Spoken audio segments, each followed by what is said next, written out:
these excesses executive, and he must order an inquiry by DCI immediately kwa mtu yoyote mwenye ametumiwa vibaya kujaribu kudhulumu mjumbe Ndindi Nyoro. Hiyo ndio tunataka kuona, ndio wakati tunaenda kulala tujue kwamba ndugu yetu wako salama.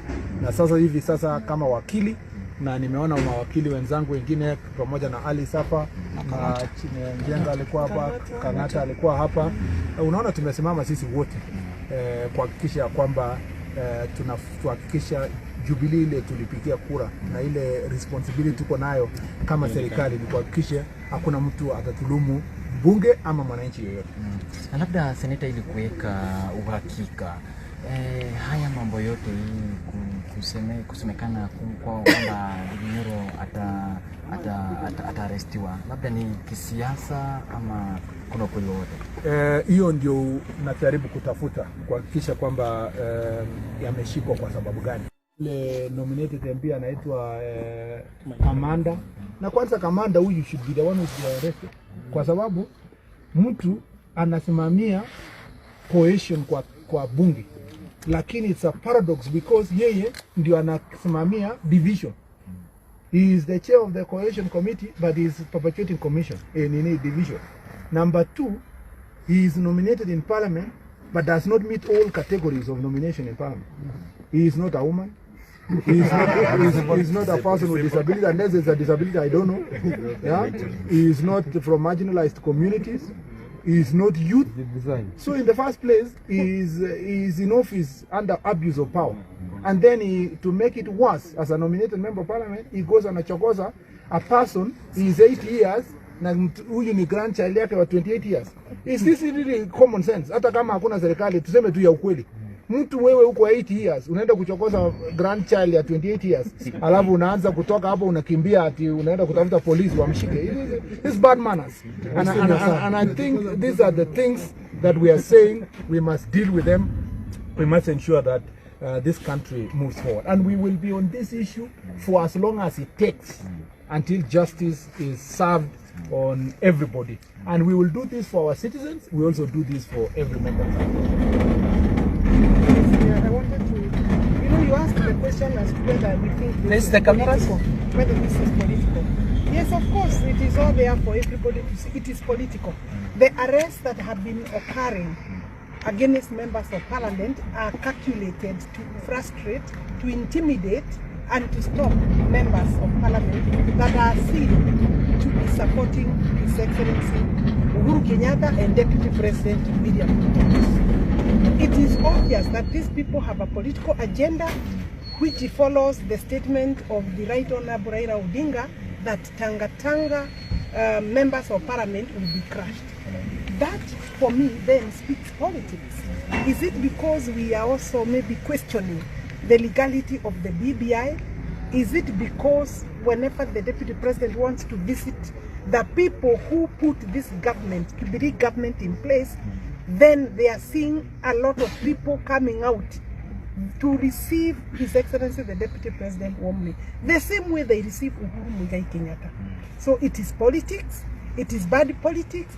There is no way people will sell the opposition leader in Mount Kenya region, where we come from, through intimidation, through arrests, through killing, purported thinking that they will kill. You know, you may kill the body, but will you kill the spirit of the entire 800 people, voters in Murang'a County? You cannot. So we want to ask Matiang'i, who is accountable to Parliament, if he doesn't know what his left hand is doing, then he needs to know what the right hand is doing.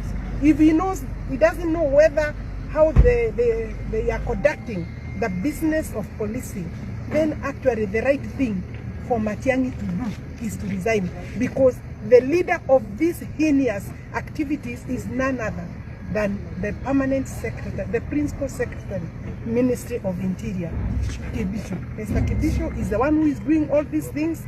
He's the one who is holding meetings at night in Murang'a County, and him and those people who met a week ago and discussed how they will crush Mheshimiwa Wahome, Mheshimiwa Ndindi Nyoro.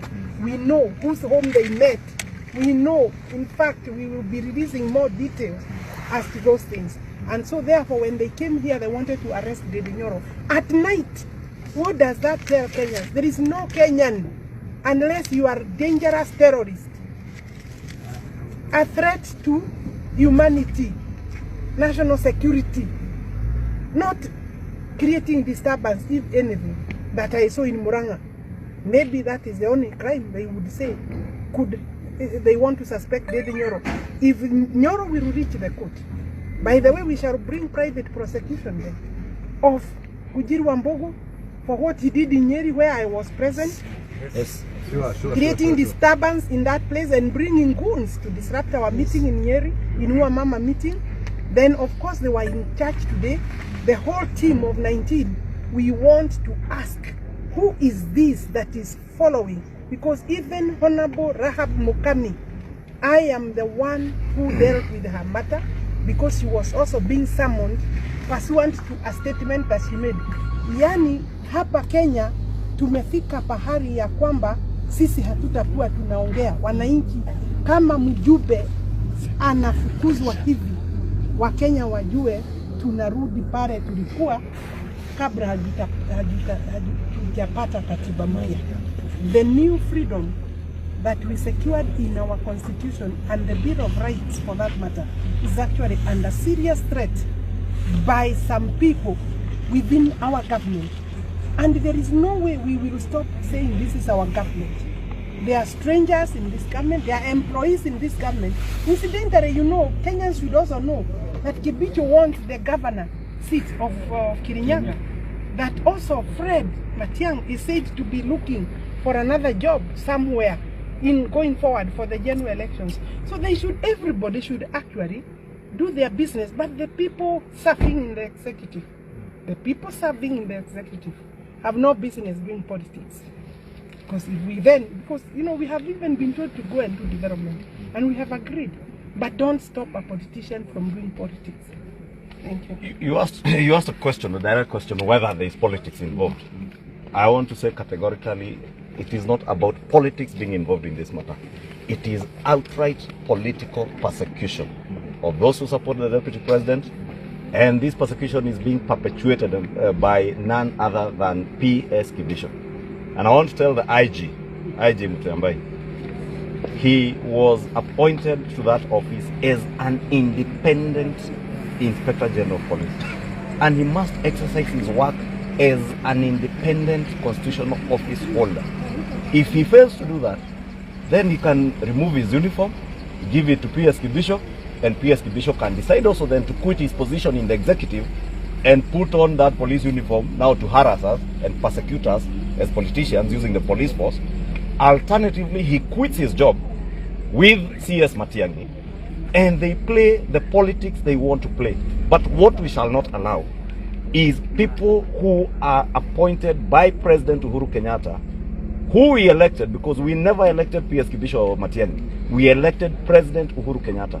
He has appointed these officers to help him in running and managing government, not to perpetuate political persecution of people who hold different political views from them. Therefore, if they think probably it is them who should get elected, be it in Kirinyaga or as president or as whatever other position we want, then quit your government offices and come to the political arena and play politics with politicians. But don't imagine that Kenyans will sit back and allow you to misuse and abuse your office by misdirecting or directing the police to persecute politicians for their standing. Let me also be on record, because we have information.